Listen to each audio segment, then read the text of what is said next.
دیکھیے میں ایک بات ایسی کہہ رہا ہوں کہ جو بہت سے حضرات کے لیے شاید نئی ہو. آج نوع انسانی کا اصل المیہ، اصل ٹریجڈی یہ ہے کہ انسان نے ایک علم سے اپنی آنکھ بند کر لی ہے. کلیتاً انحصار صرف انسانی علم پر ہے. وہ علم مغرب کے اندر بہت بڑھا اور بڑھتا چلا جا رہا ہے. ایک اتنا بڑا گیپ پیدا ہو گیا ہے. ایک علم ترقی کرتے ہوئے وہاں تک پہنچ گیا کہ عروج آدم خاکی سے انجم سہ میں جاتے ہیں. دوسرے علم سے انسان نے اپنے آپ کو منقطع کر لیا. کتاب ہدایت بند. وہ تو ہم نام کے مسلمانوں کا بھی اس سے تعلق صرف یہ ہے کہ بایا تشترا کارے جزی نیست یس یاسی نے آساں بمیری. پڑھ لو، مردوں کو ثواب پہنچا دو. قرآن خوانی کی محفلیں اپنا سوشل ایک فنکشن بنا لو. کچھ خواتین جمع ہو جائیں، کچھ کھائیں پیئیں، کچھ گپیں لگائیں، نام اس کا قرآن خوانی ہوگا. یہ سروکار رہ گیا. اس سے آگے اس قرآن سے تمہارا کوئی سروکار نہیں. یہ ہے در حقیقت المیہ، سب سے بڑا المیہ. اور اسی کا نام ہے قرآن اور حدیث کی ٹرمینالوجی میں دجالیت. اور دجال جسے کہا گیا ہے، دجال جس کی ایک آنکھ ہوگی، دجال اکبر. کیوں؟ یہ دو آنکھیں تھی جو اللہ نے انسان کو عطا کی تھی. ایک طرف علم الاسماء دیا حضرت آدم کو، خلافت کی بنیاد. دوسری طرف اما یاتینکم منی ھدی تبع ہدایا فلا خوف علیہم ولا ھم یحزنون. ایک آنکھ کو بند کر لیا. یہ دونوں چیزیں اگر ساتھ کے ساتھ چل رہی ہوں تو یہ جو سائنٹیفک ترقی ہے یہ ہرگز انسان کے لیے مضر نہیں ہے. یہ تو بلکہ اس خلافت کا ظہور ہے. سخر لکم، تمہارے لیے مسخر کر دیا ہے، ما فی السماوات و ما فی الارض، تمہارے لیے مسخر کر دیا ہے جو کچھ کے آسمانوں میں اور جو کچھ کے زمین میں ہے. خلق لکم ما فی الارض جمیعا، بنایا ہی تمہارے لیے ہے جو کچھ بھی ہے زمین کے اندر کل کا کل. تو یہ غلط نہیں ہے. غلط کیوں ہو گیا؟ بات کو سمجھ لیجئے.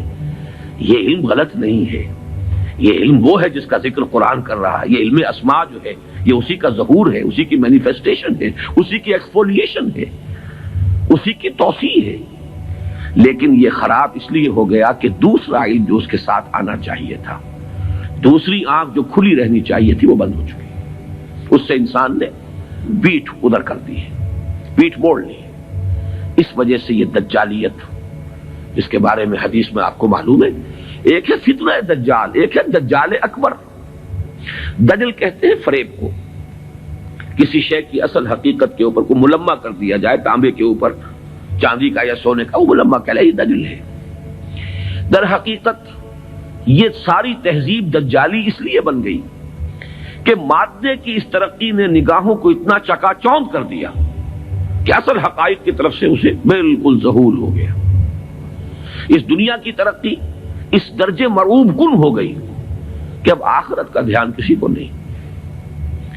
کائنات کا اتنی وسعت کر گیا اختیار. انسان نے ایسے ایسے مشاہدات کیے، اکتشافات کیے کہ اب خدا کی ذات کی طرف کوئی توجہ نہیں رہی. گویا کہ انسان کی توجہ اللہ کی بجائے، خدا کی بجائے صرف کائنات پر، حیات اخروی کی بجائے صرف حیات دنیاوی پر، روح کی بجائے صرف مادی وجود پر. اپنے جسم کی ہمیں بڑی فکر ہے. اس کی ذرا سی کہیں ڈرینجمنٹ ہو جائے، کہیں ذرا سا کوئی بیماری لاحق ہو جائے تو کتنے پریشان ہو جائیں. بائی پاس کرانے کے لیے امریکہ پہنچے ہوئے ہوں گے.